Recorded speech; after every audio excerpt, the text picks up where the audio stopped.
If you came up during the late 60s, early 70s, or around the 80s watching martial arts film, martial arts action movies, then I'm sure that you recall the Bruce Lee era.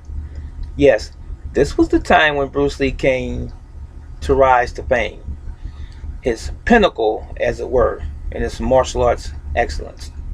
And during this time, other martial arts movies surfaced around the time that Bruce Lee was into motion pictures, such as Five Fingers of Death and, you know, Triple Irons or Seven Blows of the Dragon and things of this sort, right around that same period.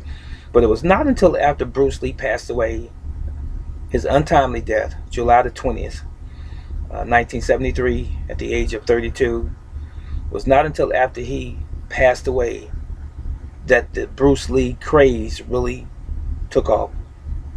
Yes, you had innumerous amounts of people imitating Bruce Lee, imitating his characters on film, uh, who looked like Bruce Lee even.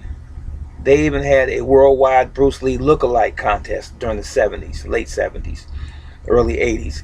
And there was this Bruce Lee exploitation period where you had all of these movie companies and all of these actors, Chinese actors, for the most part, playing Bruce Lee. And they had some subsets, if you will, of Bruce Lee's movies, some counterfeit movies. Some of them had even been threatened by Bruce Lee's estate because they were using Bruce Lee's name in a lot of the films, and it was not Bruce Lee. Okay, so one of those movies actually was a movie that Sonny Chiba appeared in. It was called The Soul of Bruce Lee, and then they had him change it, so he changed the movie title to Soul of Chiba. But anyway, there were all types of actors coming out of the woodwork making films trying to ride on Bruce Lee's previous fame. You came out with a guy they called Dragon Lee, a gentleman by the name of Bruce Lai. Bruce Lai had another Chinese name, and that was his real name. His actual name is, let me look at my notes and remind us, Hoi Chung Dao. Anyway, he was the first gentleman that I recognized as being as close to Bruce Lee's personage, if you will, on film, because he was cranking the movies out. Now, you'll see and read a little bit more on him a bit later, but all the way up until this present time, we've had people copying or imitating Bruce Lee, and these movie production companies making films dedicated to Bruce Lee. Some were flops, some were good or average, and some were very, very good. Now, not too long ago, let me see what year that was. Back in 1993 to be exact, Jason Scott Lee appeared in this film, Dragging the Bruce Lee Story. That was pretty good. That was probably the first major movie in the early 90s that came out representing Bruce Lee's life. And then here in recent years, we had The Legend of Bruce Lee.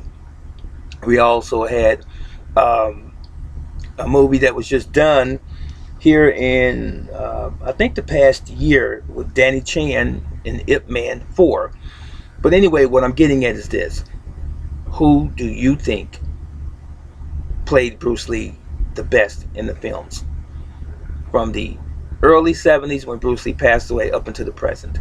Now, I have on my list Bruce Lee, back in the 70s. Philip Nig, who's 42 years old right now. He played in Birth of the Dragon here in 2016. Then I have Jason Scott Lee, of course, from 1993, Dragging the Bruce Lee Story. And here in more recent years, Danny Chan.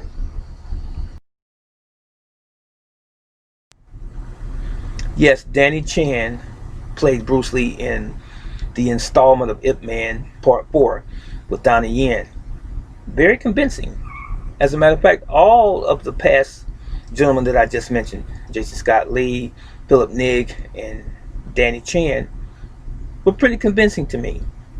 But who was your best Bruce Lee impersonator, if you will, for lack of a better expression, in the motion pictures, martial arts movies, more specifically? Who do you think played Bruce Lee the best? Now, don't be so anxious to answer quickly without really looking these guys up.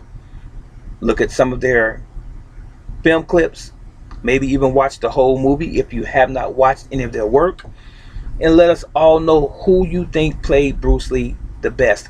And while you're at it, try to get the big picture.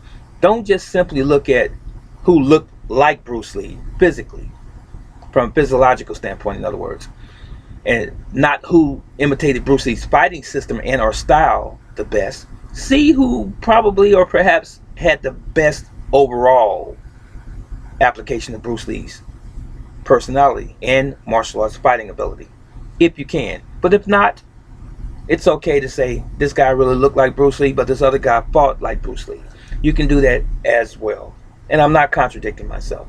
Okay, so I'll let you know who I think the best Bruce Lee impersonator was in a film in the past 30, 40 years. A little bit later, I'll let you know. But I'm interested in who you think it is.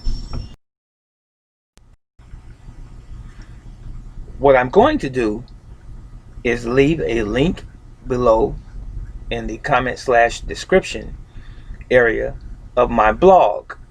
And in my blog, I will continue this particular subject matter of who played Bruce Lee the best in the films.